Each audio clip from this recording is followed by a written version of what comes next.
right, good afternoon, everybody. We're going to go ahead and get started here because we're right at 2:30.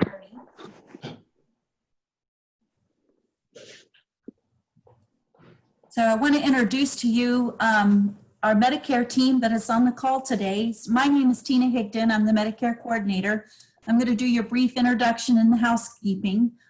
Linda Kumalo is Medicare SHIP SMP specialist, and she's going to be the moderator or the gatekeeper for the meeting today. Nancy Perlman and Vicki Spritz are two of our very experienced volunteers, and they're going to be giving the presentation to you today. So first I want to start with, if you guys would please mute your lines until the end of the presentation. That will keep down the background noise. I am recording this so that way it can be put on the PCOA website for future viewing, and if there's any questions, you can look at it in the future, and you can always email us. We'll have a link and we'll have a phone number at the end, so that way you guys can call us or email us any questions that you might have that we don't cover today. So we would ask you to please hold all your questions until the very end of the meeting, except for the chat function. And you will see at the bottom of the screen right here, you'll see a little bubble that says chat. You can click on that. It'll bring your chat up on the right side of your screen, and you can enter in your questions there. Linda and I will be monitoring those throughout the presentation, so that way we can get to those at the end. I think what we'll try to do is if anybody has live questions, we'll go ahead and do a back and forth. We'll do one question from chat. We'll do a question from somebody who raises their hand. And what we have here is we have the reaction button here. I believe that's where you can go ahead and raise your hand. I forgot that is a, sorry about that. Your mic icon, okay, again, I had asked you to mute that. That's going to be over here, or there's going to be a little blue box up on the top right-hand corner of your screen. If you guys can't find that, then Linda will go through and she'll go ahead and mute all of those again to cut back on the background noise. Call-in participants, if you're not on the actual computer, if you're calling in, if you could please mute your microphone on your phone, so that way we don't have any feedback or background noise too. So I appreciate everybody's participation and being willing to mute yourselves, and we're going to get going now. Okay, so my name is Nancy, and I'll be doing the first part of this presentation today. I'm one of the volunteers from PCOA, and here's the telephone number that you can see on your screen, as well as an email address for us for the PCOA helpline, where you don't know where else to start for other questions you might have. But specifically for Medicare, we have a Medicare counseling email address that you can reach us at. So here's some basic information for you. Next slide, please. Today, with Understanding Medicare, we're going to go through the following topics. I'll be taking you through the basics of Medicare, and also explain the help that's available for people with lower incomes. And once I get through the basics, Vicki's going to pick up from there and talk about how you can make a decision, now that you know what the basics of Medicare are, how to enroll, how to make changes, and some of the Medicare hot topics that are out there today. Next screen. The first thing we need to know is who's eligible for Medicare. And most of us come into Medicare at age 65. But there are other ways to become eligible for Medicare. The second most, not popular way, but the most frequent way is after 24 months of Social Security disability income. And then, as you see, there are some health situations that make you eligible for Medicare before age 65. Medicare is managed by the Centers for Medicare and Medicaid Services, and you must be a US citizen or be lawfully present in the United States. Next screen. Okay, these are your two Medicare choices. And you can see we have two very thick lines running down the middle of the page to make sure that these two different ways of getting your Medicare benefits are separated. And we'll be using this chart quite a bit in my part of the presentation. Original Medicare is on the left, and Medicare Advantage plans are on the right. Original Medicare is what we'll talk about first. And please be aware that if you are in Original Medicare, as a beneficiary, you may see any Medicare provider in the United States who is accepting patients. That's different from the managed care over on the Medicare Advantage side, but we'll get to that later. Could I have the next slide, please? Okay. Medicare all started back in 1965 with Part A and Part B. And those are still designated Part A and Part B, much as they were in 1965. But since then, all the other boxes on this screen have been added. So we're going to start with the original Medicare pieces and then build from there. Next slide, please. Okay. Original Medicare, as I said, it's Part A and Part B. And as I said, you may see any Medicare provider in the US who is accepting patients. Part A, an easy way to remember Part A is just to say it's hospital. It's not just a regular hospital, it also means rehab facilities and skilled nursing facilities. But in my mind, the easy way to remember it is Part A is hospital. As opposed to Part B, which is medical, or what I call your walking around medical care, the things that you can do and go home at the end of the day. Things such as doctor services, diagnostic tests, physical therapy, getting durable medical equipment. If you need to go to urgent care, that's Part B medical care. Okay, and those are the basic distinctions. Rather than get into any more detail, that's what I'll leave it at. Part A is in the hospital, Part B is not in the hospital. Next slide, please. Part A and Part B do not cover prescription drugs that you need to pick up in the pharmacy or that you mail order. Neither one of them covers dental care, hearing aids, eyeglasses, cosmetic surgery, alternative care such as acupuncture. It doesn't cover long-term care, nor does it cover international travel, including cruise ships. So there are limitations. Okay, next slide. Original Medicare Part A costs. Actually, for most people, there is no premium for Part A. The reason for that is that you've been, through your working life or the working life of your spouse, you have been paying taxes towards Medicare Part A. So at the time when you're eligible as a beneficiary of Medicare, there are no premiums for you for most people, as long as you've had 40 credits with Social Security, which roughly equates to 10 years of working experience, whether that's all in one 10-year block of time or whether that's separated out over your adult life. So as you can probably surmise, most people don't have to pay any premiums for Part A, but they are there and we show them right here at the top of the screen. The other Medicare Part A costs happen when you are admitted as an inpatient to the hospital. And at that time in 2020, there is a deductible of $1,408 per benefit period. Benefit period needs some explanation because it is not the same thing as a calendar year or a plan year that you might be used to with employer-sponsored healthcare. A new benefit period in Medicare starts when you have not received inpatient services for 60 days in a row. Very, very different. Again, I'll repeat that. When you have not received inpatient services for 60 days in a row, a new benefit period starts. So let's say you went to the hospital in January, had to stay a few days for the flu. You recovered and you were sent home. You had to pay the $1,408 deductible at that time.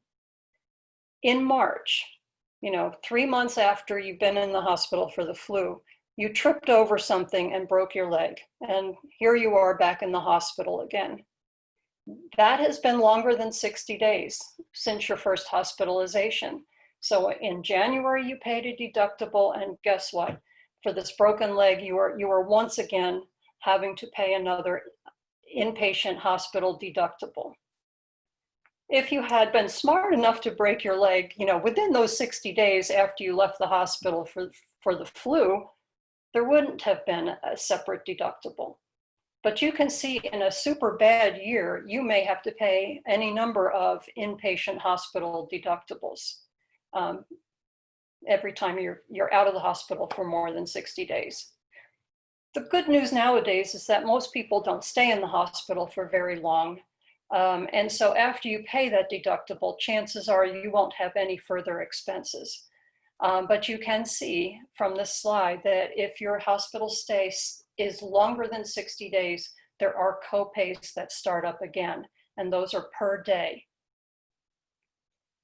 Okay, so you leave the hospital and maybe your doctor suggests that you go to a rehab facility to continue your care. If you've been in the hospital for 3 days or more, there is no copay required for your skilled nursing or rehab facility stay for the first 20 days.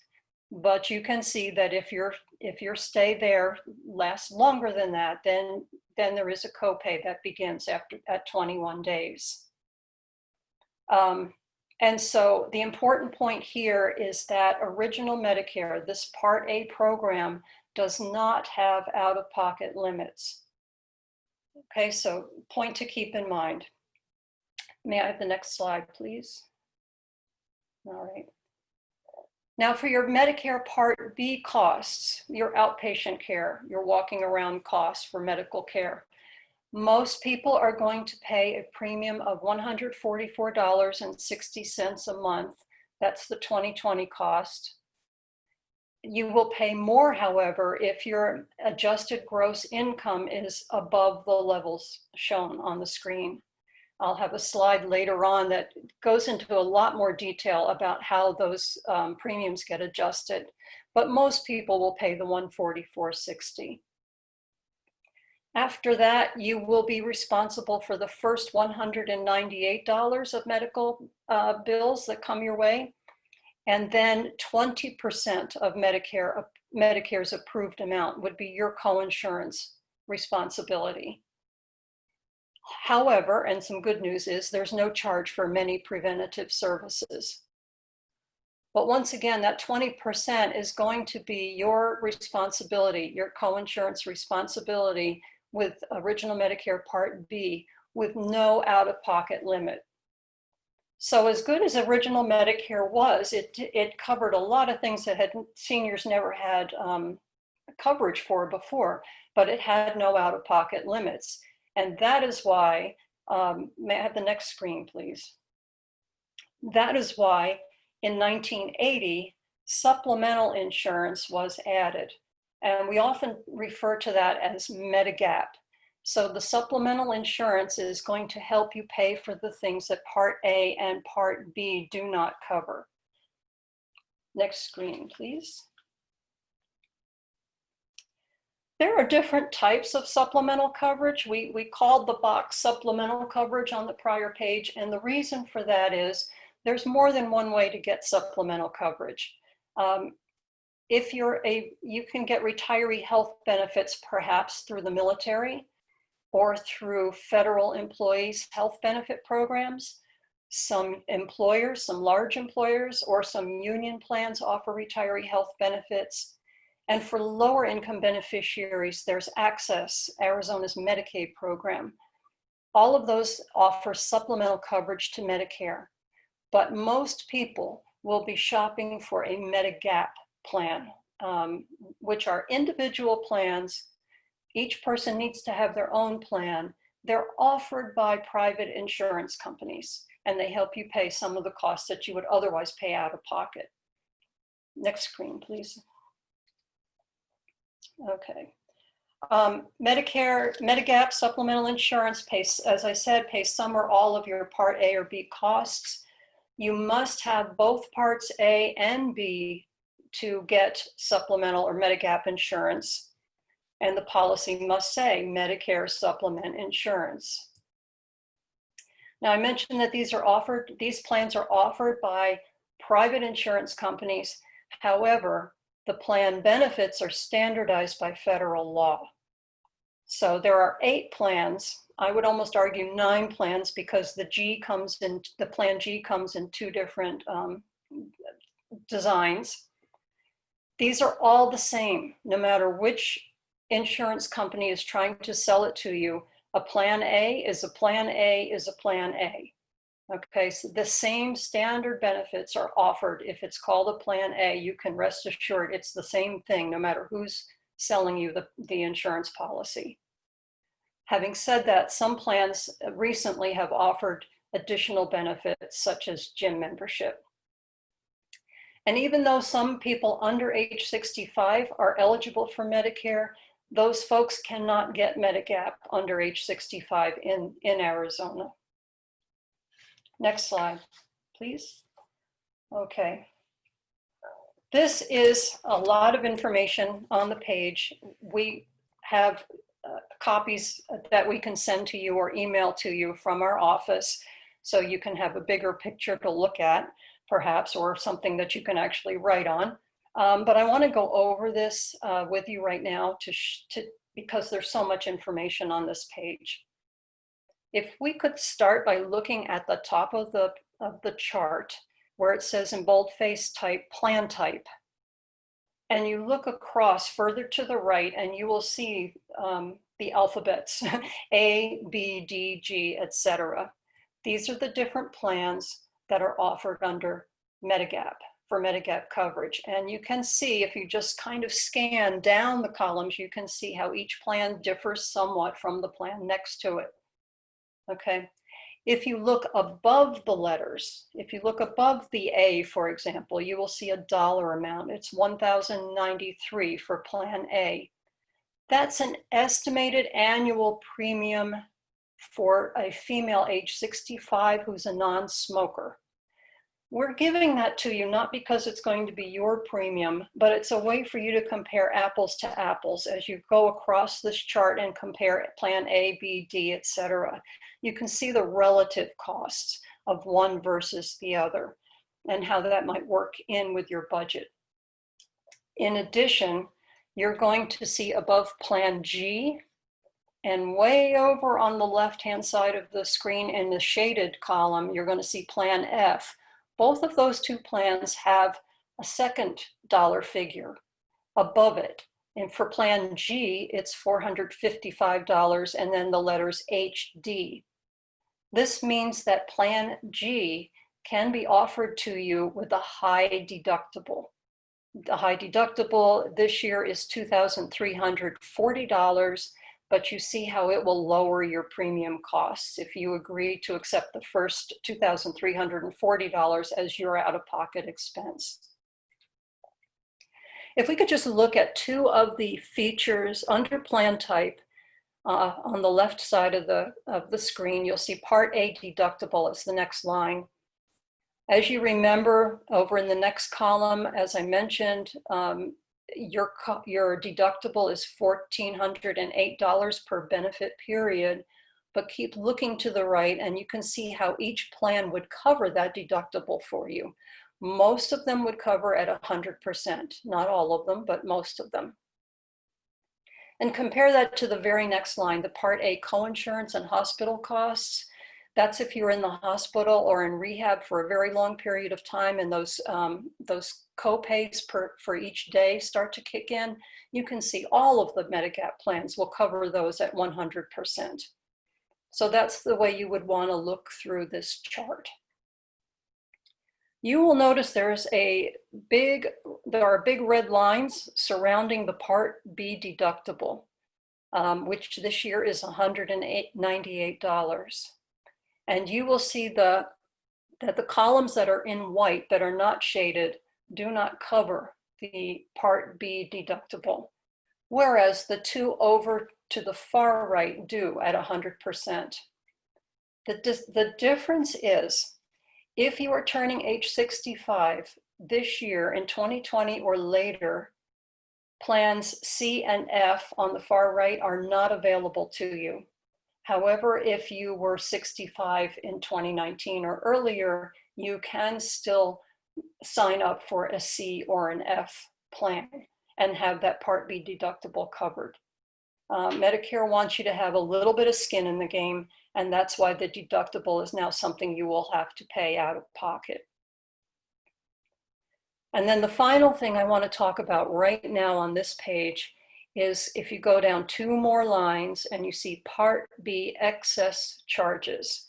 We're going to talk about that in 1 second, but I want you to notice that only plans F and G have 100% coverage of the Part B excess charges, and the other plans don't cover them at all. Okay, so with that in mind, we'll go to the next screen, please. All right. We're going to talk about the Part B excess charges. And I think in a perfect world, you would either have participating or non-participating providers in Medicare. And you do have those 2 categories, but you also have a 3rd category called opt-out. And we're going to focus on the difference between participating and non-participating providers. If you look to the far right of this screen, you will see opt-out are doctors and other providers who have formally opted out of Medicare. So Medicare has nothing to do with them. You will pay 100% if you go and get services from those providers. But the great majority of doctors are participating in Medicare. In that case, if the Medicare assigned amount is $100 for a doctor's charge, let's say an office visit, a participating doctor will agree to that $100. So Medicare will pay 80%. Your Medigap plan will pay 20%, and you will pay nothing out of pocket. That's the way it usually works. But there are some doctors who are non-participating, which is a difficult terminology because they accept Medicare, but they don't accept Medicare's assigned amount. So they may charge more than Medicare's assigned amount, actually up to 15% more than Medicare's assigned amount. So in this case, in the center column under non-participating, your doctor can charge $115 if he's non-participating. Medicare is going to still pay 80% of its assigned amount, or $100. So it pays $80. That leaves $35 that hasn't been paid of this doctor's bill. With the F and G plan, you can see, I'm skipping sort of over a half step, but with the F and G plan, you can see that those 2 plans will pick up all of the remaining charges. It will pick up the $20 that Medicare will pay. That your Medigap plan would usually pay. And it will also pick up the $15 remaining charge that you would pay under plans A, B, C, D, and M. So I hope that's clear enough. Just as to summarize, for the most coverage is offered by plans F and G, and that would include even the non-participating doctors' excess charges. Next slide, please. I mentioned it several slides ago when we talked about what costs are Part B, related to Part B. And most people will pay the standard Part B premium every month of $100 and, I've missed it. Anyway, $144.60, I believe, is the number. But if you have a higher income, if your individual or joint tax returns are in these ranges, there will be an additional premium that you have to pay. Oh, there it is, $144.60. You'll have to pay that plus an additional component. And you can see the Part B premiums go up, and also Part D. Part D is for drugs, so those premiums go up. We haven't gotten to Part D yet, but here's the slide that shows you the income-related monthly adjustment amounts. If you feel these are unfair, by the way, if your income drops once you retire and your income levels aren't up to where they were from 2 years ago, because IRS and Medicare go back 2 years to look at your tax return, you can appeal it. This is just to let you know that these charges may be out there for you if you have higher income. Next slide, please. I want to return to Medigap now. And if you're going to go shopping for a Medigap policy, there's a lot of questions you can ask. And we would ask you to be really good consumers when you're shopping. As I said, a plan A is a plan A is a plan A. So if company number one is offering you a policy for $80 a month and insurance company number two is offering you a policy for $120 a month for the same plan, it really would make more sense to keep the money in your wallet and buy the less expensive plan, the $80 plan. In addition to that, you'll want to know how premium history has been with these companies. And most importantly, what we've highlighted in red, there are some Medigap policies that are offered that look like they have a really good monthly premium, and yet come to find out those policies have an enrollment discount. In other words, they discount the rates in order to attract you into their plans or their policy. So you need to ask whether there are discounts that are there for 3 to 5 years and then slowly or all at one swoop just go away in year 3 or year 5.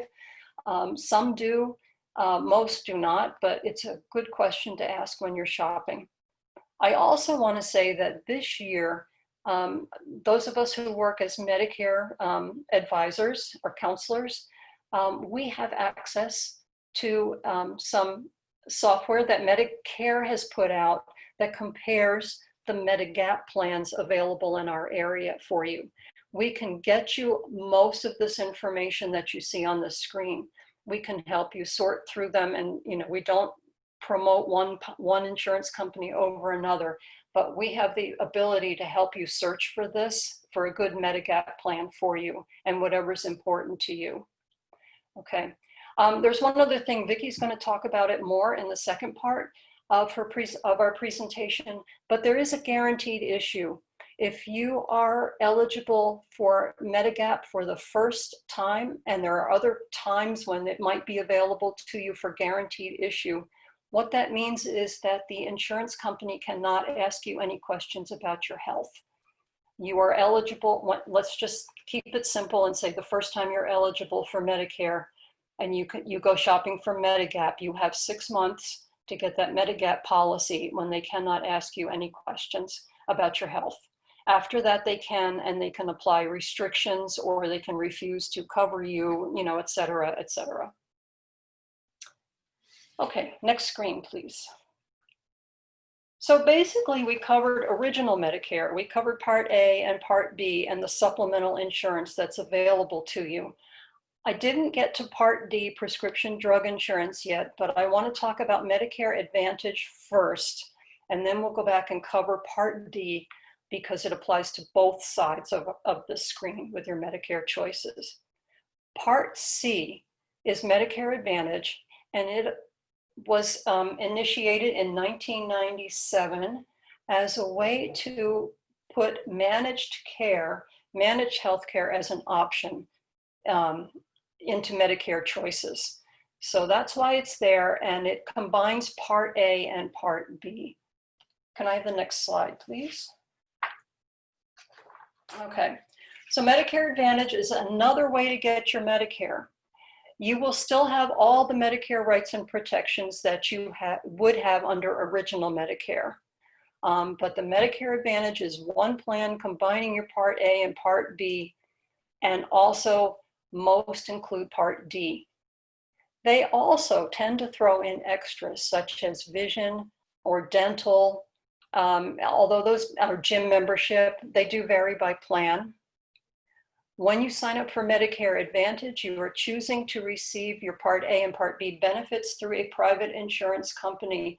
And for the most part, there's one exception. There's always an exception in Medicare. There's one exception to that as well. But for most of the time, it's managed care. You're going to be in a network. Okay. So you're going to use your Medicare Advantage ID card when you go to your provider. Initially, they may also want to see your Medicare card, but for the most part, you're going to use your Medicare Advantage card to get benefits. Medicare Advantage participants cannot be enrolled in a Medigap plan. Next slide, please. All right. Medicare Advantage plans. There are three types of plans. The most common one, and the one that people are most familiar with, is an HMO type of plan. An HMO is a health maintenance organization where you will get a primary care physician assigned to you. You must use network providers, and your primary care physician will need to refer you to specialists.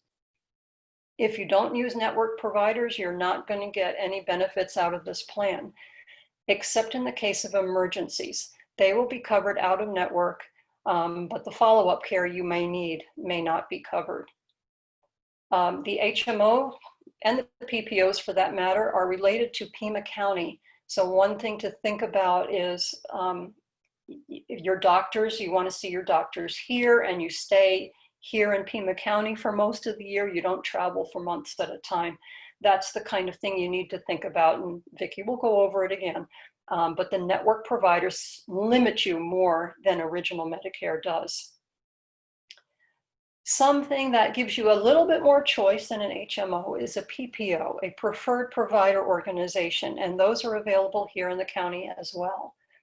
A PPO means that you are still in a network and you will pay less out of pocket if you use network providers. But in most cases, you may still see any Medicare participating provider who is accepting new patients. If that provider is not in the network, you will pay more.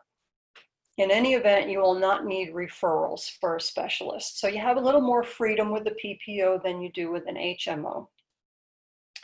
The third type of Medicare Advantage plan is new to Pima County. This is only the second year it's been here. It's a medical savings account. You have total freedom to see any Medicare participating provider who is accepting new patients. In that respect, it's similar to original Medicare. But however, the non-participating providers don't have to agree to treat you. And a medical savings account has two parts. This year, the plan deposits $3,240 into a savings account for you. And that savings account can have investment earnings of some form or another. So it won't just sit there. It will grow in some kind of investment return, or it will be invested in things that can, cause the account to grow. It's not just sitting there not earning interest. However, you agree to pay 100% of Medicare approved amounts, not just the 20% coinsurance, but 100% of your Medicare approved amounts, including the full cost of preventative services, up to $7,400 in a year. Well, you have the $3,240 that the plan has deposited into your savings account to help you cover that $7,400 deductible. If you only go for a flu shot, let's say, and maybe one wellness check a year, you're certainly not going to use up the $3,240 deposit in your savings account. And so the remaining balance is going to roll over and stay in your account year after year after year. Next year, the plan would put more money into your account. And so people that want to do a medical savings account are understanding that it is, in fact, a savings account, but with a very high deductible. After you've covered, in our case in 2020, $7,400 deductible, the plan picks up 100% of Medicare approved expenses after that. New way of thinking, and again, it's pretty new, but I did want to point that out to you. Some provide, we'll go to the next screen, I think. Can we have the next screen, please? Yeah. Because I want to remind you again of the two types of Medicare providers. There are participating providers who accept Medicare and agree to accept Medicare's assigned amount. And there are also non-participating providers who accept Medicare but are allowed to charge more than Medicare's assigned amount. When you're in a Medicare Advantage plan, non-participating providers don't have to accept Medicare Advantage members, even if you want to pay out of pocket. And the example we give here is the Mayo Clinic, which is up, in Scottsdale. And you may feel at some point that you want to go see a specialist up there at the Mayo Clinic and have a thorough workup for a medical condition. The Mayo Clinic has made it clear they will not accept Medicare Advantage patients, even if the person says, I'll bring my checkbook, I'll write you a check, or I'll bring cash, I'll pay you cash. They will not accept Medicare Advantage members. So that's just one example of non-participating providers, because the Mayo Clinic is a non-participating provider. I should have mentioned that. Okay, so may I have the next screen, please? If you join Medicare Advantage plans, you still are responsible for Part A and Part B premiums, but the Medicare Advantage plans have their own premiums. In most cases, though, in this county, the Part C plan premium is $0. You can see, though, that there is a range, and depending on the plan you choose, you may pay up to $114 a month, but $0 plan premium is the most common.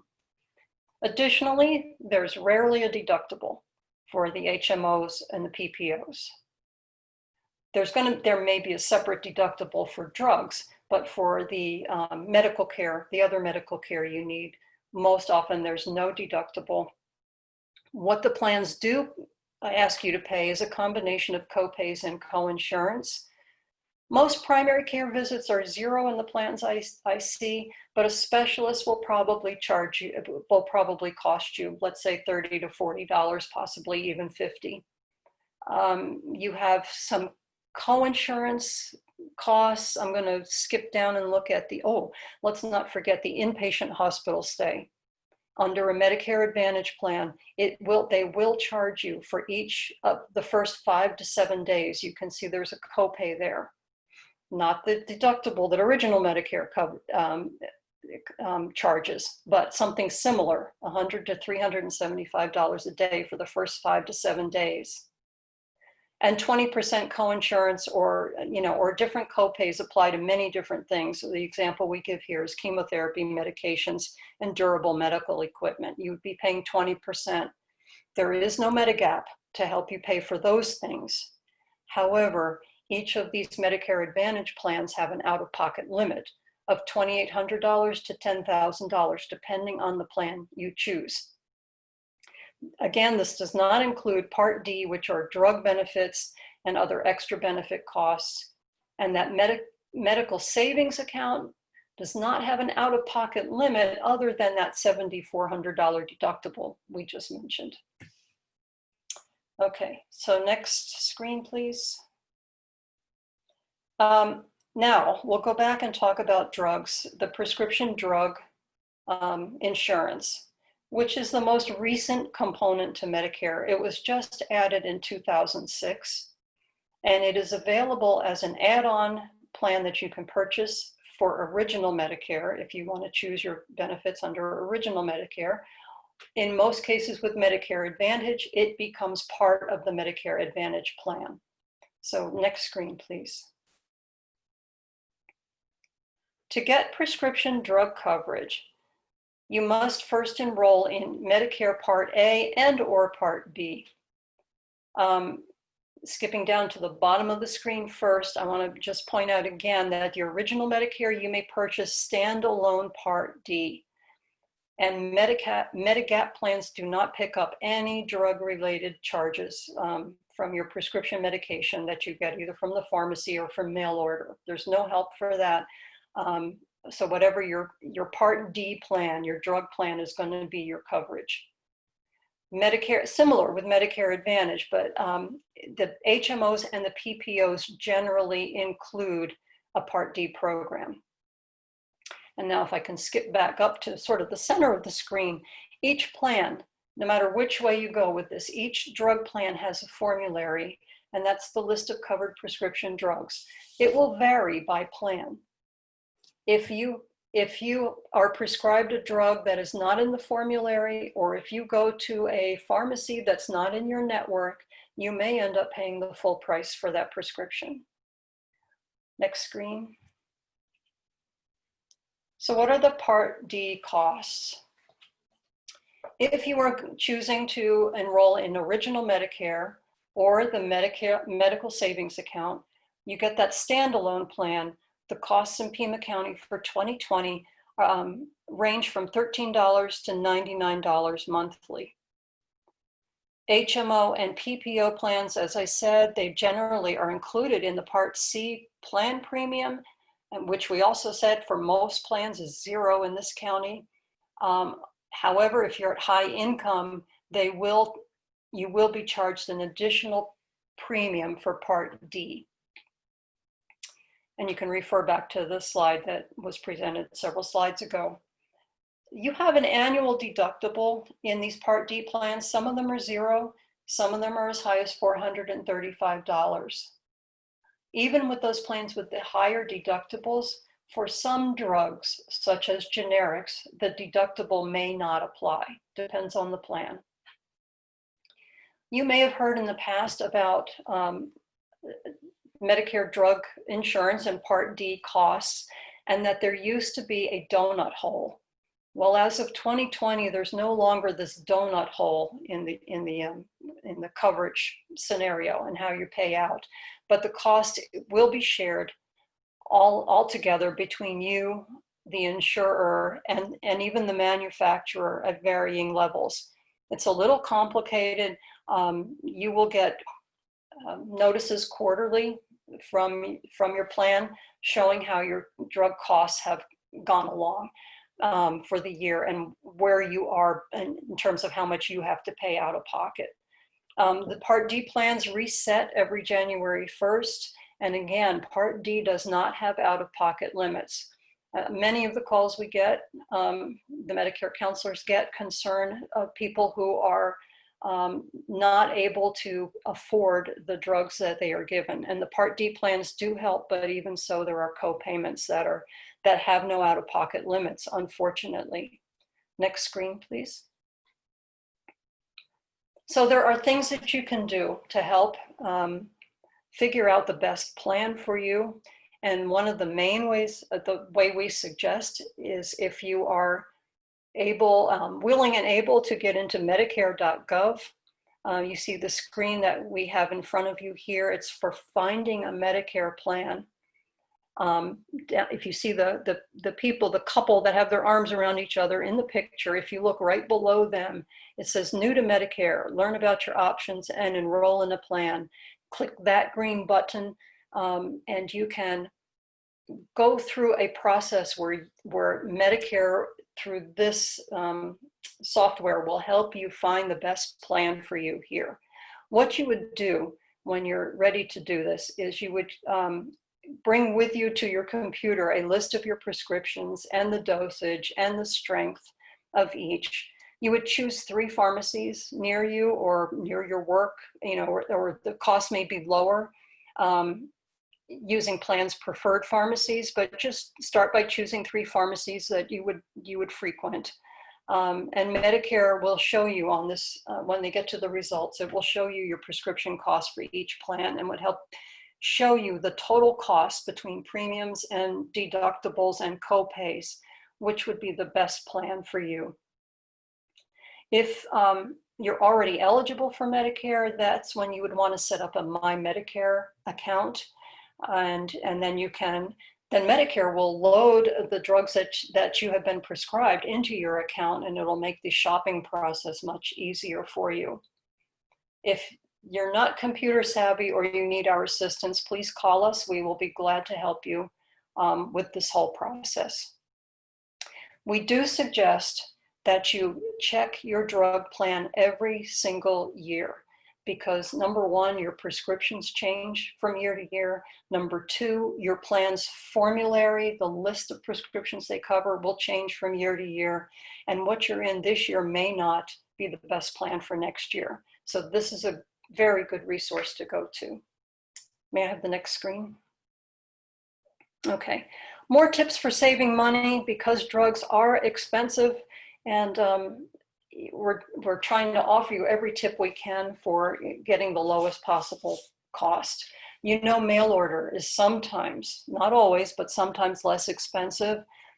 Once again, they're lowest, the cost will be lowest if you use your plan's preferred pharmacies.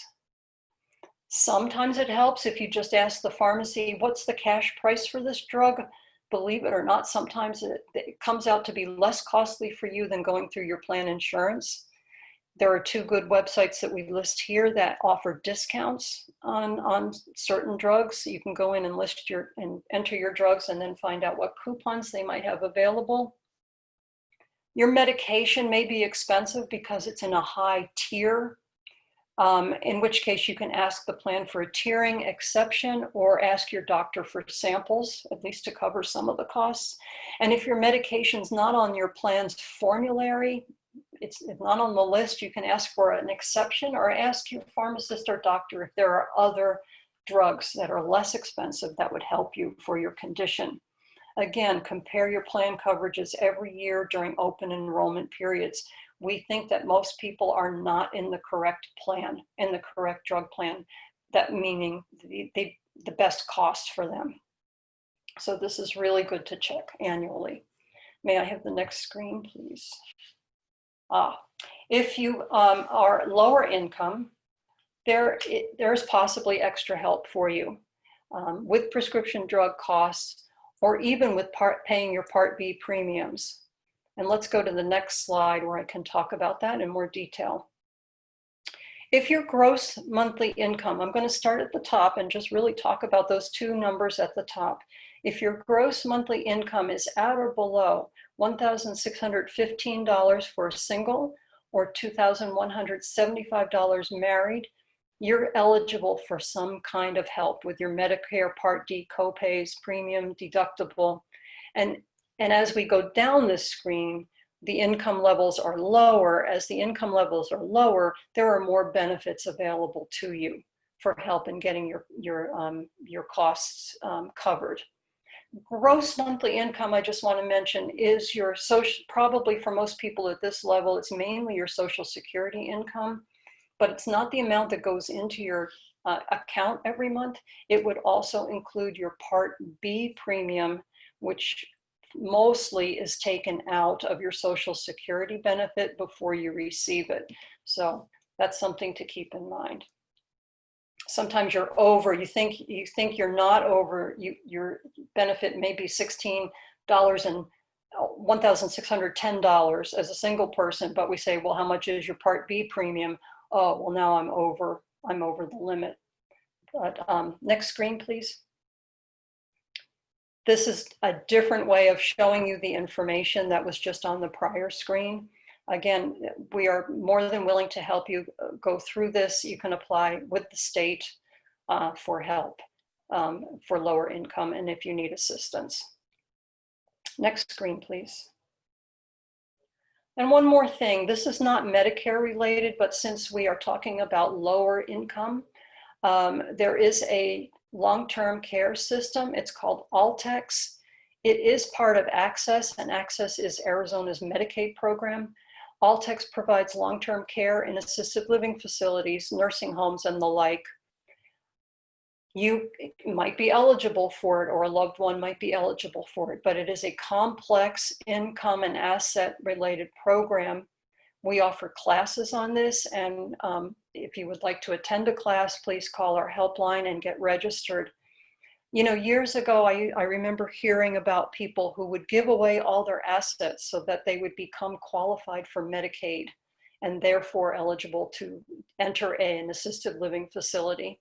That doesn't work anymore. In fact, giving away your assets may affect your eligibility. So again, it is complicated. We just want to make you aware that PCOA can help you with that. Next slide, please.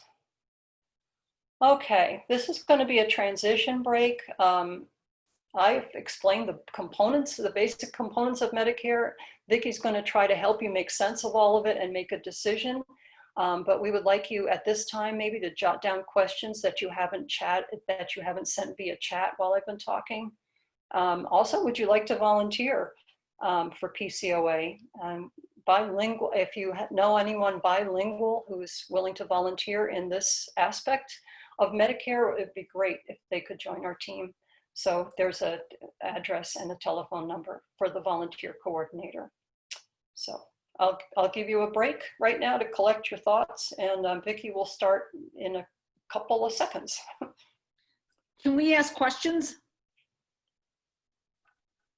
How many people do we have here? I mean, because questions can get us really distracted in a different direction, but if it's just one or two, we could try. We're currently showing 15 participants. Okay. So, It's up to Tina gets Tina? to decide. Okay, I'm going to jump in here and say that I would really like to have the questions saved for the end. The reason being is because I'm going to edit this and pull questions and answers to put together as part of a secondary presentation. That's why I would like to have them all at the end, if everybody doesn't mind. Thank you. Do you want us to put them in chat? in chat. Yeah. Yes. Okay, in chat. Okay. Yes, that would work. Okay, I don't know how to get to chat. Okay, on that bottom thing, if you put your cursor down near the bottom, that toolbar. I have a phone. I don't have a cursor. Ah. Then I don't know what to tell you. That's going to be, well, that would be difficult. Just go ahead and write it on the side, and then we'll address it at the end. Okay. And if you'd like me to start, and we'll get going on the second half and then get to the end with questions sooner, whatever, No, however that's you fine. want to You do it. It's just, oh, that's okay. Thank you anyway.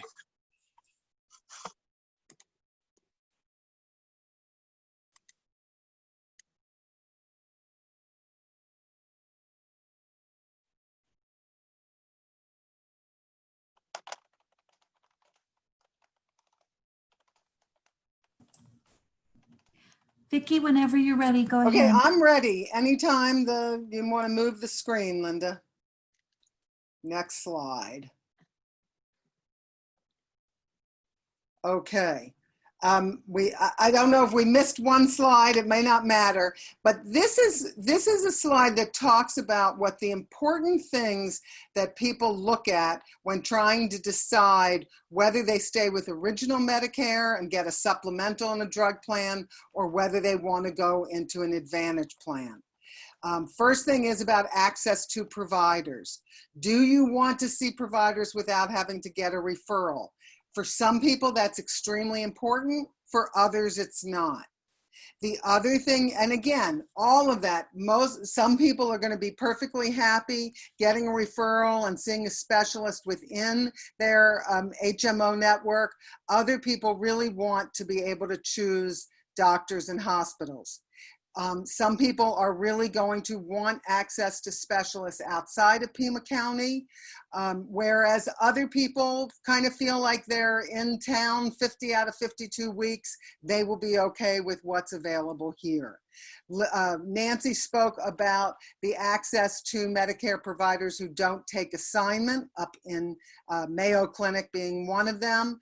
So it's worth thinking a little bit about how important that is to you, to be able to choose providers rather than staying within a network.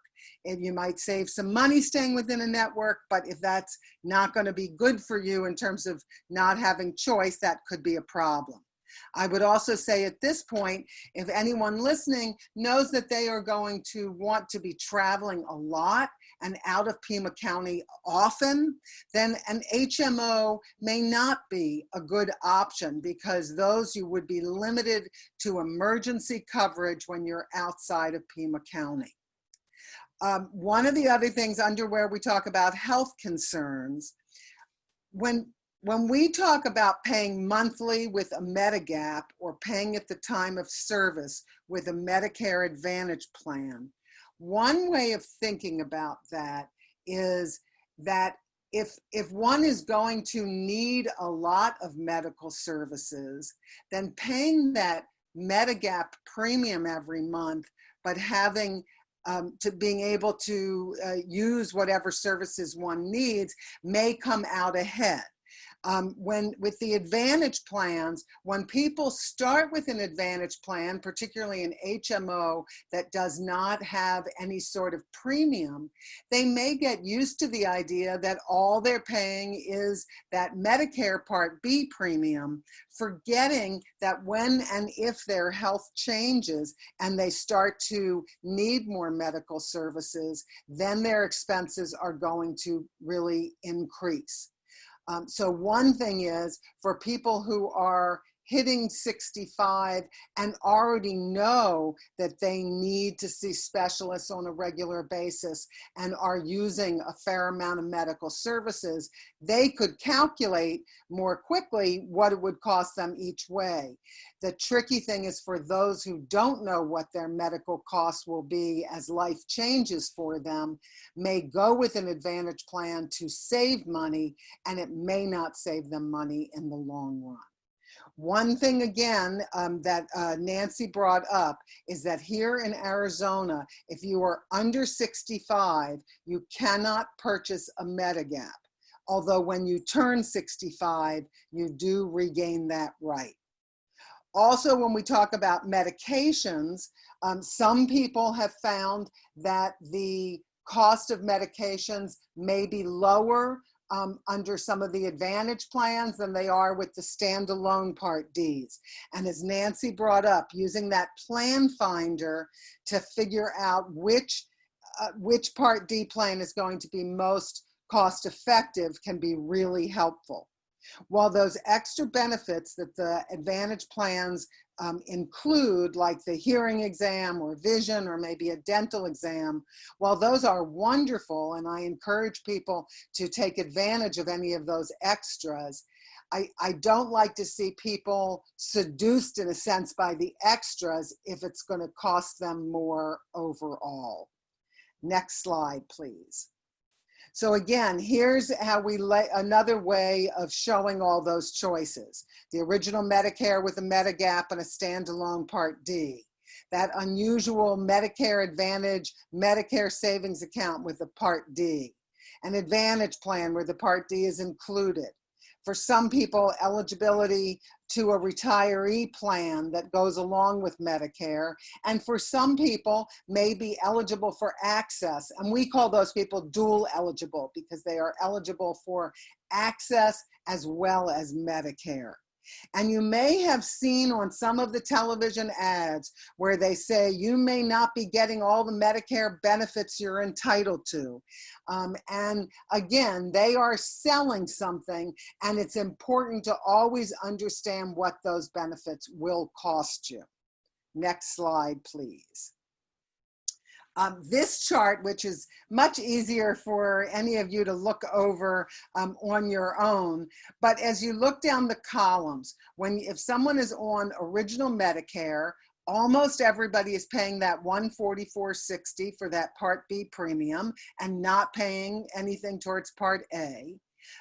People are then, if they're getting a standalone Part D, there's a range in the cost, and there's a range in the cost under the Medigaps.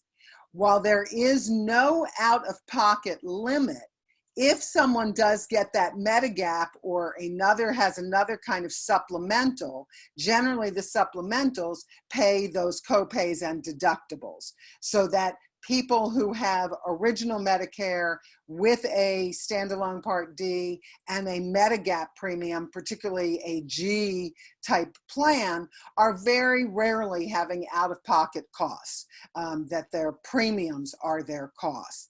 And one of the things for those people is any provider who accepts Medicare and is accepting new patients, they will be able to go to.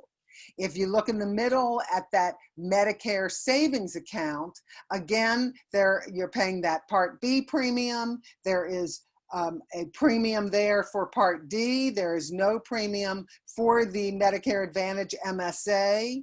And this is this weird one where they give you some money, but your deductible is higher than that. Though above that deductible, they would pay all of their costs for that calendar year. And while, again, any Medicare participating provider who is accepting new patients would see you, you sometimes with this plan have to explain the plan to them because they don't always understand it. With the Advantage plans, again, a few of them have an additional premium, but most of them don't. The biggest issue here is that if you stay in network, you will keep your costs as low as possible. But with the Medicare Advantage plans, how much you pay for the whole year is dependent on how much medical services you use. Okay, next slide. When looking at HMOs and PPOs, one very important thing is the network itself. One thing I also often suggest to people is that if you are already connected with some providers that you know and like, ask them which Advantage plans they participate in. And if you find that the doctors you know and like are in some of the networks that you're considering, that might be a good plan for you. If you're finding that the doctors you like are not in Advantage plans, then that's going to be trickier. You're going to either have to switch providers or find a different way of getting your services. Checking on whether your prescriptions are in that HMO or PPO formulary. One of the questions, again, if you are traveling outside the plan service area, and generally the service area is Pima County, do they contract with any providers outside? What do they consider emergencies? And find that out so that you're not struck by something when it comes up. And do find out about any extras they include because you might want to take advantage of those. Finding out if there is a plan premium in addition to the Part B, how much your prescriptions will cost. Some people may be in a kind of catch if all the doctors they like are in a particular plan, but some of their prescriptions are not. So you can find out more about that. And one thing that I will say here that I don't think Nancy or I said is that at Pima Council on Aging in the Medicare area, we have charts that list out all of the HMO and PPO Advantage plans, all the different insurance groups that offer Medigaps, and all the groups that offer Part D plans. And you can get that information in charts from us. There are also star ratings for the plans, and you can see how different plans stacked up in terms of those ratings. Next slide, please. There are a few special Advantage plans for people with chronic needs. This AmeriVantage plan, HMO, has one specifically for people with COPD, another one specifically for diabetes, another one for heart care, end-stage renal disease. Now, from United Healthcare, they have one for certain nursing homes. Does not mean that someone who has one of these conditions must go into these plans, but it means they may want to look at that because those plans may be trying to offer services that will better take care of you if you have that condition. I mentioned earlier we use the term dual eligible for people who are on Medicare and Access, Arizona's Medicaid system. There are 3 plans for those dual eligible people. Again, does not mean they have to go into a plan, but they may want to because it allows, they can know that all the providers accept Medicare and Access. Next slide, please. Okay, so now let's talk a little bit about enrolling in Medicare. And you can see here we have the Social Security website, some phone numbers, also from the Railroad Retirement Board for the people who are retired from there. They do it differently. Go to the next slide, please. Everything starts with A and B. And while you might think that you would start with the Medicare.gov, it's actually Social Security, but we'll talk about that on the next slide, please. So some people are going to be automatically enrolled in Medicare Parts A and B. And those are people who are already receiving Social Security or Railroad Retirement Board benefits at least 4 months before their 65th birthday, or if they are on disability, if they have been on disability for 25 months. What means is, excuse me, that card will come in the mail. So it's very important to be sure that Social Security has your correct address. And if you are receiving those Social Security benefits already and Social Security has your correct address, they will be sending you your Medicare card. Though, as we say, it's not the end of the story, because if you are wanting to sign up with a drug plan or an Advantage plan, you must do that within 3 months of your Medicare effective date. Next slide, please. Since many people are not yet taking Social Security at age 65, there is also what we call an initial enrollment period for those for whom it is not automatic. And that initial enrollment period is a 7-month period, meaning 3 months before the month you turn 65, you can sign up with Social Security or the Railroad Retirement Board. You can also wait until after 65 in those first 3 months, but that does mean you won't have your coverage. It doesn't always go back. If you wait until the last part of that initial enrollment period, your Part B may be delayed up to 3 months after the date you signed up. And this initial enrollment period is also for signing up for the Advantage plans and the drug plans.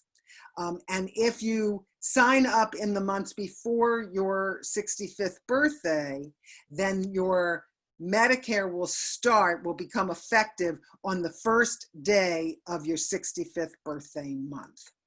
Next slide. Goofy Medicare thing is that for people whose birthday is on the first of the month, everything gets pushed back, and they would start their Medicare the month before if they did everything on time, and then they only have 2 months after their actual birthday month to sign up for Part D or Part C. Next slide, please. Again, for this, it's all part of this initial enrollment period, is that 7-month period where you can add the Part D or the Part C. Next slide, please. To do that, so again, the Social Security for Parts A and B, and then to enroll in an Advantage plan or a drug plan, you can do it by calling Medicare, you can do it from the plan finder, or you can contact brokers directly or the plan directly. For Part C, an Advantage plan, you must be enrolled in both Parts A and B, though for a standalone drug plan, you have to be enrolled in at least Part A or Part B. And you guys don't have all of our handouts, but if you contact us, included in our handouts are marketing guidelines about insurance brokers and agents. Most people who are selling these plans are decent people who are trying to offer the most appropriate plan for their clients, but some of them are working more for themselves and not necessarily looking out for you. So you want to know the marketing guidelines so that you're sure they're following all the rules. Next slide, please. For a supplemental, next slide, please. Next slide. Okay. So once you are in the process of signing up for the Medigap, you can also contact a Medigap plan directly or through an agent or broker. The plan should say Medigap supplemental insurance. Now, you can buy a Medigap policy anytime an insurer is willing to sell you one if you are at least 65 years old. But what's very important here is towards the bottom where it talks about this guaranteed issue. If you are applying for a Medigap during the first 6 months of your Part B start date, they cannot ask you about your prior health or deny you coverage. So for someone who has already had significant health issues, getting a Medigap during this guaranteed issue may be extremely important. And we can talk more about that during the questions. As there is a note at the bottom, if you do get to, if you did not have insurance coverage prior to getting a Medigap, you may have to wait up to 6 months for certain pre-existing conditions to be covered. Next slide, please. Now, what's important here is if you have some retiree health benefits from either where you've recently been working or maybe somewhere where you worked some years ago, there are different issues. If you don't take that retiree health coverage when it's first offered, or if you disenroll, some of those plans don't let you back in. Some of them do. So you want to make sure you understand what your retiree health benefits are and whether they would be better than what you can get through Medicare. So before you enroll in any of the Medicare related Advantage plans, drug plans, or Medigaps, check and be sure you understand your retiree health benefits and be sure that those are either something you are willing to give up or something that you do not want to give up. And again, these days, most retiree plans will not pay unless you take Medicare, and then they become the supplement to your Medicare. Next screen, please. Delaying Medicare. What if you're not ready? Next slide. So if you are entitled to premium-free Part A, and Nancy spoke about nearly everybody is entitled to premium-free Part A.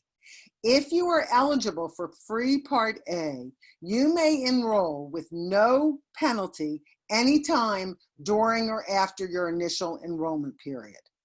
Now, the one little catch with this is, let's say you delayed and you are over 65 now and you enroll in Part A, they will retroact your Part A up to 6 months, but no earlier than your 65th birthday. For most people, that's not going to be an issue. But if you are still working someplace where you have a health savings account, you are not allowed to be contributing to a health savings account while you are enrolled in Medicare. So that retroactive enrollment in Part A could trigger a penalty on that HSA if you or your employer is still contributing. And I know that's a little confusing, and if any of you are affected by that, ask us about it at the end so we can make sure that you don't run into problems with that. Next slide, please. If you are someone who did not work and did not have a spouse who worked, but are eligible for Medicare, so you would have had to have paid for Part A, then delaying is not a good idea because the penalty for delaying is an additional 10% of that Part A premium every month for twice the number of years you could have had Part A but didn't sign up. I should add that for people who are not entitled to premium-free Part A but have very low income, there may be ways that they will be entitled to some of the benefits without having Part A. And again, we can help someone figure out if that's their situation. Next slide, please. Now, many people delay Part B. And the reason for this is that if you are still working or you are still getting coverage through your spouse's current job, not a retirement plan, but a current job, and that employer group has at least 20 employees, If you delay taking Medicare because you are still covered in that way, there is no penalty for delaying. I do want to say, if you are disabled and getting coverage through a family member's current job, the group has to be at least 100 people for there to be no penalty. And the penalty would be an additional 10% of that Part B premium for each number of months that you could have had Part B and did not enroll. One of the other things that it's important to know is if you delayed Part B because you were still working or you were getting coverage through a family member or spouse's work, you get a special enrollment period 8 months after that coverage from work ends to sign up for Part B. You only have 2 months to get the Part D or the Advantage plan. And I would say most people aim to do this as quickly as possible so that there's no period in which they are without coverage. Next slide, please. If you did miss that initial enrollment period and you missed any special enrollment periods, there is a general enrollment period every January 1st through March 31st for Part B and for Premium Part A. But what's important is that coverage won't start till July 1st. You would have until June 30th to enroll in a Part D or an Advantage plan. But if there would be enrollment penalties, they will come up once you are signed up. Next slide, please. So the marketplace or the ACA or Obamacare, whatever people are calling it, the idea is that marketplace participants should transfer to Medicare when they first become eligible. The reason for that is that the subsidies that you are getting on the marketplace go away whether you sign up or not if you are then eligible. And you would pay a penalty if you don't enroll during that initial enrollment date. What is important to also know is that those marketplace plans are not automatically canceled. So you want in that last month before your Medicare starts to notify the plan of your switch to Medicare and make sure that the family members who may still be eligible for the marketplace plan are still covered. Next slide, please. COBRA. COBRA is the insurance some people get when they leave a job, but delaying Part B because you have COBRA does not exempt you from the Part B late enrollment penalty. COBRA is not technically a Medicare supplement, so you are expected to sign up for Medicare when you are eligible. The only issue might be for someone who is getting treatment for end-stage renal disease. There are some exceptions in terms of who pays first versus second. And again, we tell you all this to help people avoid that late enrollment penalty for Part B. Next slide, please.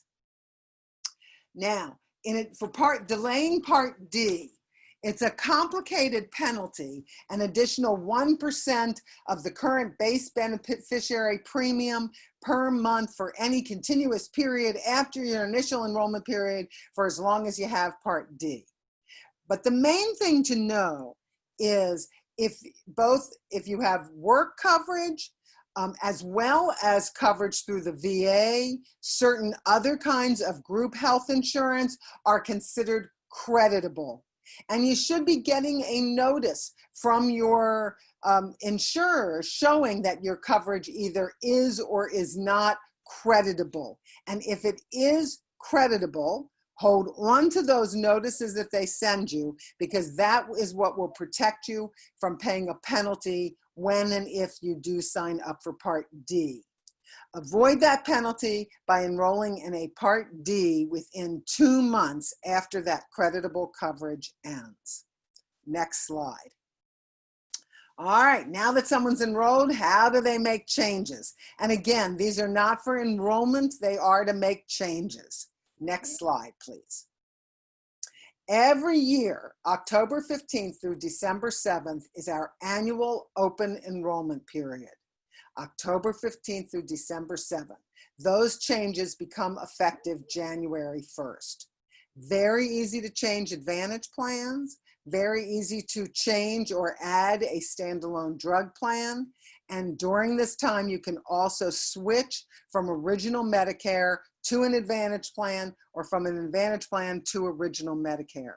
And, I think we should also just say, other than this, if you choose an Advantage plan, you are in it for the year. But there is January 1st through March 31st, the Medicare Advantage open enrollment. So if you are already in an Advantage plan during that time period, you could switch plans, or you could leave your Advantage plan and go back to original Medicare and get a standalone drug plan. Though note, if you're going back to original Medicare, you might be subject to underwriting to get a Medigap. And what many of us volunteers often say to people is, if you are thinking that that's what you want to do, going back from an Advantage plan to original Medicare and get a Medigap, you may want that fall open enrollment period also to be a time to explore whether you would be able to get a Medigap before you make that change.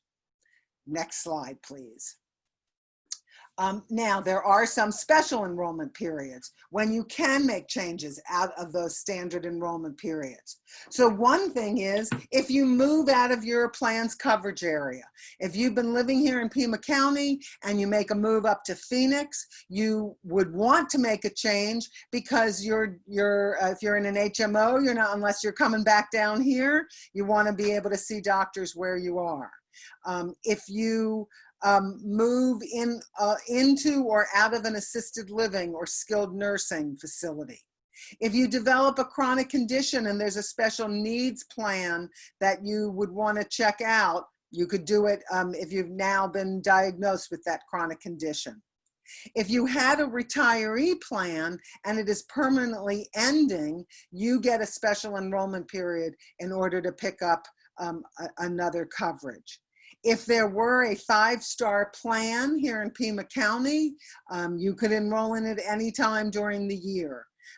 But we don't have any 5-star. We have 4.5s are the best we get. And if your plan was discontinued, you are granted a special enrollment period to make a change. Next slide. For those who are lower income, in the Medicare savings programs, getting extra help or on access, they are given a special enrollment period essentially once a quarter during the first 9 months of the year. Next slide, please. To make those changes, if you want to change Advantage plans, you just enroll in a different Advantage plan. If you enroll in a new drug plan, that switches you over. If you enroll in if you've been on original Medicare, you just enroll in an Advantage plan and that pushes you out of original Medicare. If you wanted to go the other way from an Advantage plan to original Medicare, enrolling in a standalone drug plan will do that, or you could call Medicare or send a letter to Medicare about your disenrollment from your Advantage plan. Next slide, please. Important to keep in mind, enrolling in a standalone drug plan disenrolls you from your Advantage plan. Enrolling in an Advantage plan disenrolls you from original Medicare and a standalone plan. The only exception to that is the Medicare savings account, because they don't have a drug plan. Next slide, please. When can you switch Medigap policies?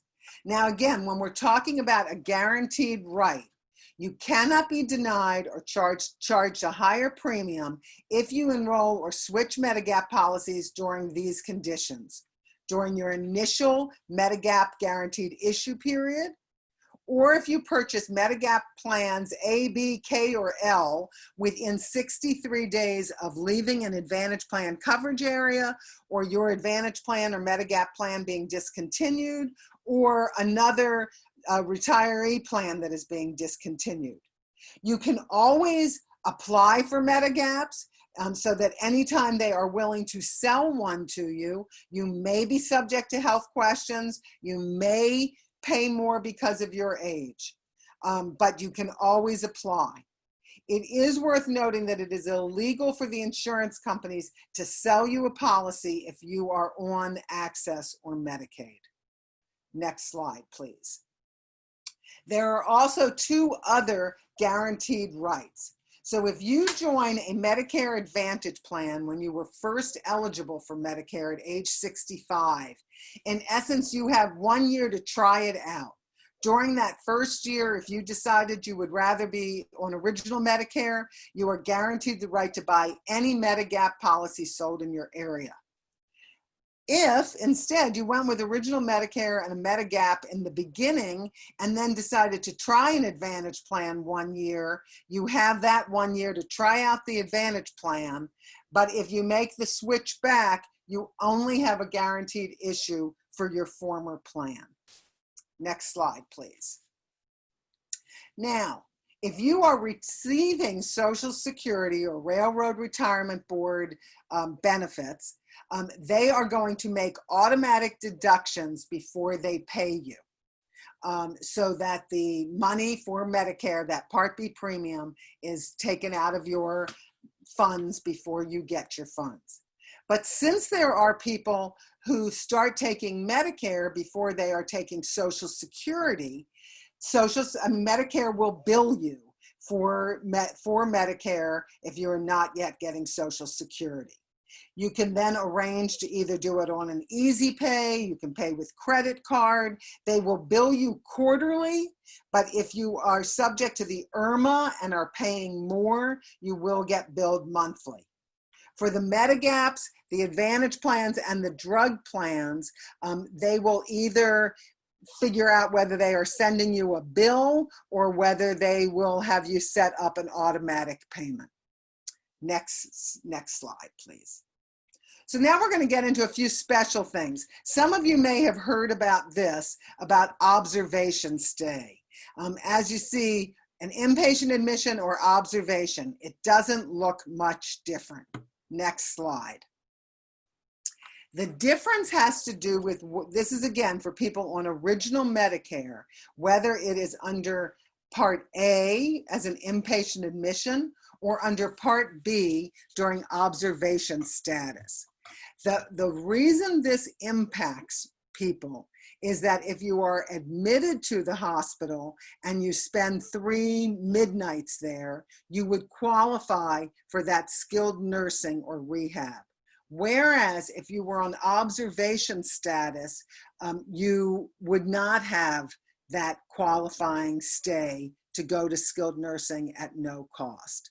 You would also, if you were inpatient, you would have that initial deductible, but that would, chances are, be it for your cost to the hospital. Whereas under observation status, they are going to charge for each thing separately.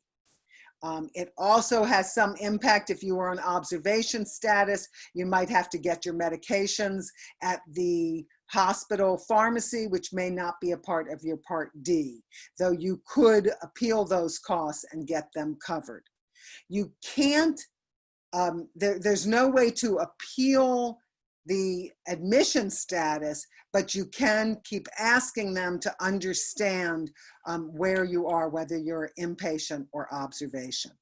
At the bottom of this slide, there is also, when someone is in the hospital, if you think you are being discharged too soon, you can appeal that before leaving the hospital. There is a company, Levanta, who handles those appeals, and all of the discharge staff knows how to get you in touch with them. Next slide, please. Also, if you are in the hospital and you are under observation, after 24 hours, they are expected to give you this notice telling you why you are not inpatient and what your expected costs may be. Next slide. The advanced beneficiary notice of non-coverage, this has to do with Part B and only those who are on original Medicare, not in Advantage plans. So this comes up if you are seeing a provider and they are not sure whether Medicare is going to cover this service or treatment or whatever it may be. And they should fill in specifically what it is, why Medicare may not pay, and what their estimated costs are going to be. And I know it's really hard to see here, but you actually have 3 choices with this. First choice is to say, do it, bill Medicare, and you know that you can appeal if Medicare denies the coverage. Appeals don't always work, and that is something also that we help with at Pima Council on Aging, but you're willing to go that route. B says, do it and I will pay for it, don't bill Medicare. And most times people might not do that unless they are telling you that it's something that they charge very little for. And choice C says, don't do it, I'm going to check with Medicare or decide whether to go further with this. The catch here is, if you sign for Part B or answer B, do it anyway, Medicare's not going to cover it and you can't appeal that. And they are going to look and see that you signed off on this. Next slide, please. Okay, a few other hot topics. Next slide. All right, durable medical equipment. This is just a partial list of some of the things that fall under the durable medical equipment. You must have a doctor's order. You must use a Medicare enrolled supplier. And these are a Medicare durable medical equipment is a Part B service. Next slide. There's aggressive marketing of these, and one of the very important things, well, if you're in an Advantage plan, make sure you know who the approved network suppliers are. If you're on Original Medicare and you are getting durable medical equipment, make sure the supplier takes assignment and get that answer in writing. Otherwise, they can charge you more than Medicare is going to pay. And again, we have helped people with some of these cases where there seemed to be some fraud involved. Next slide, please. So many of you may have seen this on the TV. Have back pain on Medicare, call us at this number. And if you go to the next slide, what you are signing off on here, if you called them, is it says, I am aware of my rights for privacy and these rights are waived. I consent to receive information on products not limited to spinal support braces. I am permitting calls to be automatically dialed. If I am on a do not call list, I am waiving that right. What we like to say is, if you have back pain and on Medicare, talk to your provider rather than calling these ads. They are either going to swamp the doctor with requests for coverage, or they are going to have someone who has never seen you sign off on this.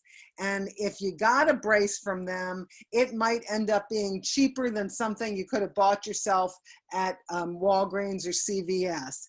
And if you needed something else when you actually go see your doctor, Medicare may refuse to cover it because durable medical equipment is expected to last for 5 years. So be very cautious about responding to any of the ads you see on TV or on the internet. Next slide. And this just explains a little bit more. As we generally say, check with your doctor. There are many complaints about these high pressure marketing. Next slide. When you are on Medicare, you will get summary notices that are an explanation of benefits. So what's really important is, as you look those over, you can see whether you recognize the names of the doctors and the providers. Do the dates that you went for services match the dates that they show? Did you get the services listed? Does the amounts match what you have seen? Check the maximum you may be billed. Will you build the right amount? And as we say, if something looks fishy, call us so that you can talk to one of our senior Medicare Patrol counselors. This is one of the best ways we have for avoiding fraud in the Medicare system. Next slide. because that fraud is 8 to 10% of Medicare spending. If something looks suspicious, call us. Next slide. Don't give your Medicare number to callers or anyone who comes to the door. Medicare doesn't ask for a fee or your personal information. I also would remind you, Medicare has over 50 million people enrolled in Medicare, so they do not call people. Beware of any free services. Now that's different than some of the preventative services which may be offered at your doctor's office or some of the pharmacies. But if someone were to say, we can give you, food on a regular basis if you just let us write down that Medicare ID number, there's something fishy going on. And do make sure Social Security has your correct address so that things go to the right place. Next slide. If you want to see our marketing guidelines, get in touch with us about them. Next slide. And this is what we do. We have staff and volunteers to answer these questions to help make sense of Medicare for all of you. I know that this can seem rather overwhelming. And these slides are available at the Pima Council on Aging website, and we are available to answer questions so that you don't have to feel lost with all this. Next slide. And this is where you find them at our PCOA. This is the homepage, then healthcare, then Medicare. There's a way to listen to this again, but there's also that download, the 2020 Understanding Medicare PowerPoint right there. And that's really important. Is there another slide, Tina? Let's see. And you can email your questions. And now I bet we're going to start with our chat questions. Yes, please go ahead. Whoever has a question, jump in. So Nancy and Vicki can answer the questions for you. And Linda, if you wouldn't mind reading the questions that are in the chat for them. Okay, I will do that. And the first question is from Amy. And she wants to know, when do you want us to enter no, that's covered. It's Ruth, actually. Why are there Medicare Gap plans with less coverage and higher premiums? Go for it, Nancy. Well, that really is curious, isn't it? That some of the plans are more costly. Actually, Vicki, if you have I don't know why it is, because there's that Plan D that looks like it shouldn't cost more than Plan G, and yet it does. So one of the things is, remember, there are a lot of different companies that offer these. Not every company offers every type. And one of the things with some of those slightly odder ones, like D, is that it's a smaller group. Currently, F and G have the biggest number of people enrolled in them. So an insurance company that has a G plan and has, let's say, 100,000 people enrolled can set their rates maybe more competitively than a company that has a Plan D and only has 20,000 people enrolled in it. So one of the things, again, we do have handouts and ways that we can help people look for those, but it really in part has to do with which company is offering it and where they set their rates. This is Ruth. Can I add another add-on to that Medigap question? Yeah. I have a sheet that you guys sent me, and it has ratings for the insurance providers. What do those ratings mean? Is that's on the one with the Medigaps, correct, Ruth? Yeah, and it lists all the insurance providers and their monthly premiums, and it has A minus, A plus, Bs. Yeah. Do I want an A plus program? What does that mean? It probably doesn't end up meaning too much. I mean, those are for the kind of the company as a whole, how stable they seem to the ratings bureaus. And I shouldn't say it doesn't mean anything, but if you were looking at one, like a difference between an A plus and an A may not be terribly meaningful. If you're looking at one that's really poorly rated and one that's better rated, that could be an issue. Some people, you know, have had experiences with particular companies, and so they may be more inclined towards them. I have not found the ratings on that to be terribly significant. So I'm not going to have to worry about them actually covering an expense. I'm not going to get in battles with some claim adjuster that isn't covered. No, and one of the things to keep in mind, if this makes sense, is if you stay on original Medicare and have a Medigap, your claims go from the doctor and the lab. They go to the Medicare contractor first. They are the ones who decide whether the claim is accepted or denied. And in fact, all your appeals would be with that Medicare contractor. So if Medicare approves the claim and pays its share, the Medigaps pay theirs. I have not seen any problems with that. And in general, that works very smoothly. And and one thing that we may not have spoken about is that most of the Medigap companies do something which is called crossover billing, so that they get the claim directly from Medicare. You don't even need to be submitting it. It goes to the Medicare contractor and then on to the Medigap, and you just get the notices about it. It is rare that there are problems with that. Thank you. Yeah. Next question. Okay, it's another one from Ruth, and it was a follow-up on Medigap. How often can you change a Medigap plan? Nancy, you want to take it? Well, sure. Most people, when they get a Medigap plan, they usually stick with it. But you can change a Medigap policy anytime someone's willing to sell you one. It's not under the same restrictions like open enrollment that the other plans are that we've talked about today.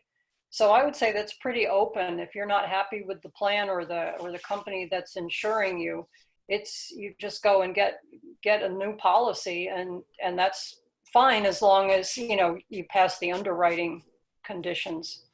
Because that is the one thing is you have that guaranteed issue when you first get a Medigap, but if you are looking to change Medigaps later on, you don't have a guaranteed issue. And if you have had significant health issues, and when I use the term significant health issues, I would say cardiac surgeries, cancer treatments, things like that. If they can turn you down, they probably will. But if you have a Medigap, as long as you pay your premiums every month, they cannot charge you more if your health changes, and they can't kick you off.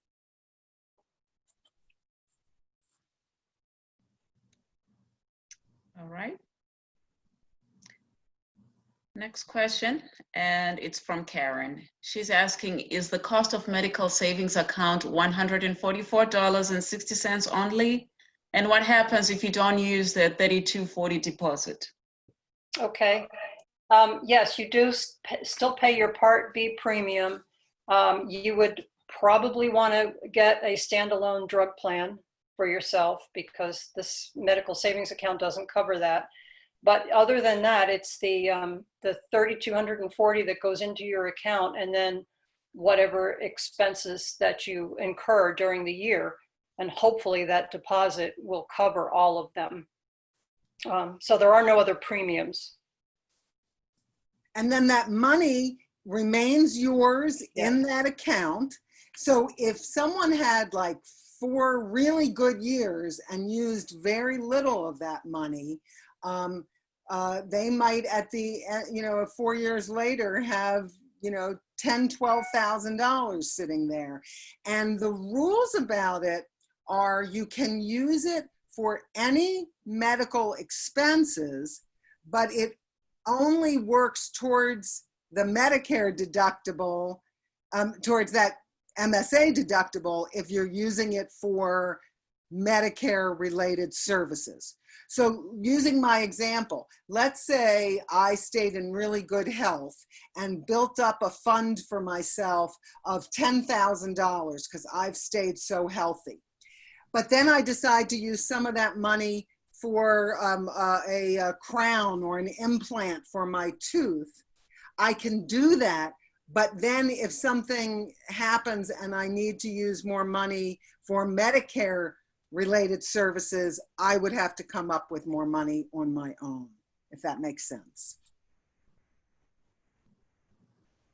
Right. So there's a follow-up question from Karen regarding that MSA deposit. Can she use it for dental, vision, and prescription? And I believe that's what you just talked about, Vicki. Yes, yes, you definitely can, but it does not work towards the deductible if you use it in those cases. And again, if even in that first year, so they've given 3240 or whatever the exact amount was. I don't have it in front of me. But something comes up and I really am closer to hitting the whole big deductible, I would have to come up with that balanced information, and it's on the whole Medicare amount of services. And then Ruth also has a question on the Medicare savings account plan. What happens after you hit the $7,400 deductible? Then they pay 100%. Then they pay 100%. Okay, that answers for her that second year. And then the following year, it goes back to needing to pay up to that $7,400. Okay. Amy has questions about, she'll be leaving Pima County as of September 1st. Amy, do you want to talk about that? We can unmute you.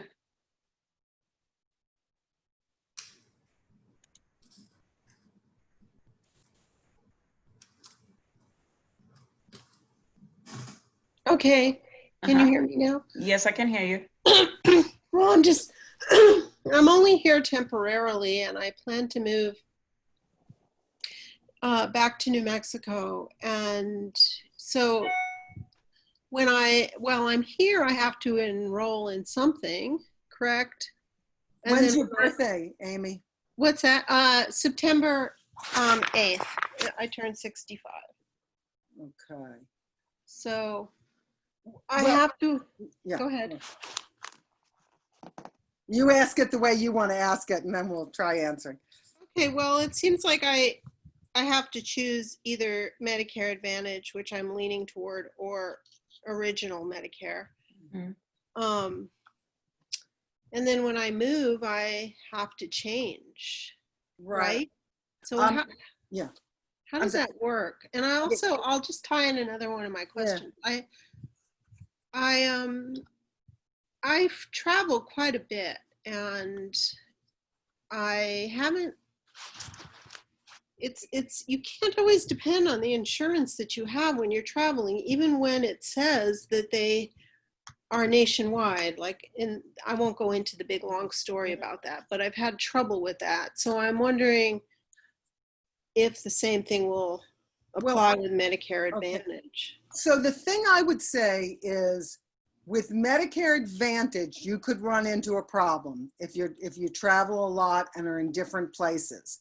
A few of the large Advantage plans do promote themselves as having some coverage in other places. And you could look, I would suggest that you do contact them and talk about that and see how that may or may not work for you. Because you really, with an Advantage plan, particularly those that are HMOs, your only coverage when you are out of your base is emergency coverage. Right. Now, that's not at all true with original Medicare and the Medigap. That you really could be in the smallest of small towns anywhere, and if there's a doctor who accepts Medicare, you could see them. So and that could be a reason to go that route. it would be simpler for you. Let me first also just go back to, clearly before you go back to New Mexico, you can do the part of signing up at Social Security and have your original Medicare. If you are thinking that you are going to be back in your home in New Mexico beginning of September, you may, in a sense, use that as your, if that's your permanent address, find an Advantage plan there. If that's where you are for more time or something, if I'm not saying. Yeah, I did some research, and it seems like United Health seems to be a big provider of Medicare Advantage, where, you know, either in Arizona or New Mexico. Mhm. And I was thinking that a PPO might Right. be okay, because I don't know. I mean, I also asked further on, can I get an individual consultation? So I don't want to take up a lot of time. Right. Well, the one thing I would say more with that, because I know it's a little tricky, is, you know, if they can give you some information, you know, about how you could be covered if you're going between two places, if they do have coverage. But you know, that may get into a little more, you know, you're more specific, and we'll take a few more general questions. Okay, thanks. Thank you, though. Sure.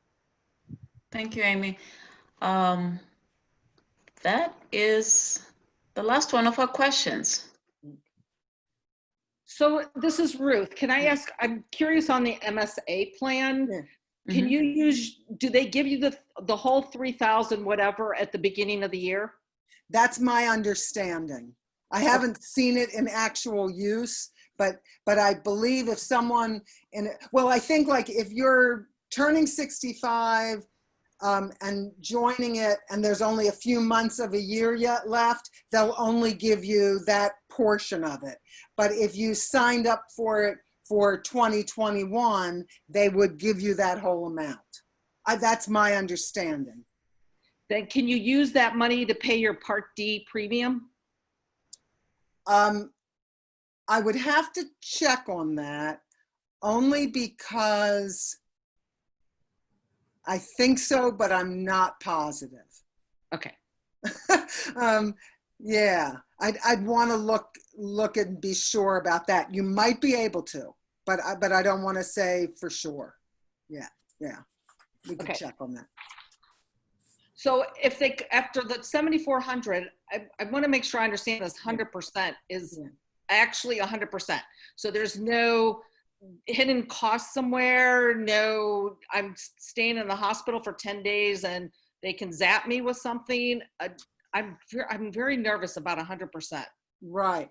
Our understanding is that it is, if you have paid up to that 7,400, they then for that calendar year pay all the others, not drugs, because remember they don't have a drug coverage, but for the medical and hospital, you are fully covered. And I can pick any doctor and I can do my own referrals. Yes, though doctors don't have to, I think if they are participating providers and they are accepting new patients, they would have to take you. But you can, you know, sometimes you run into doctors, if they're not participating, they may not take you. But that's true with the Medigap, the original Medicare.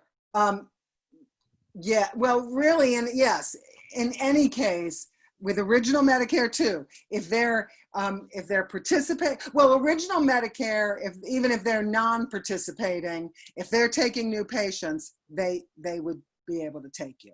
Okay. Yeah. And so the MSA is good only in Pima County?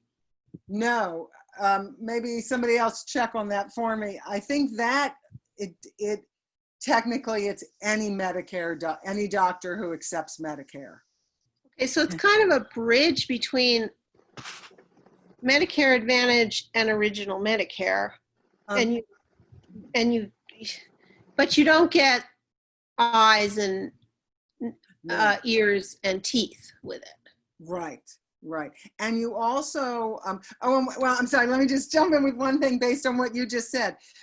When we talk about what Medicare does and doesn't cover related to eyes, I want to be sure everyone understands it does cover things like cataract surgery, treatments for macular degeneration, medicines and treatments for glaucoma.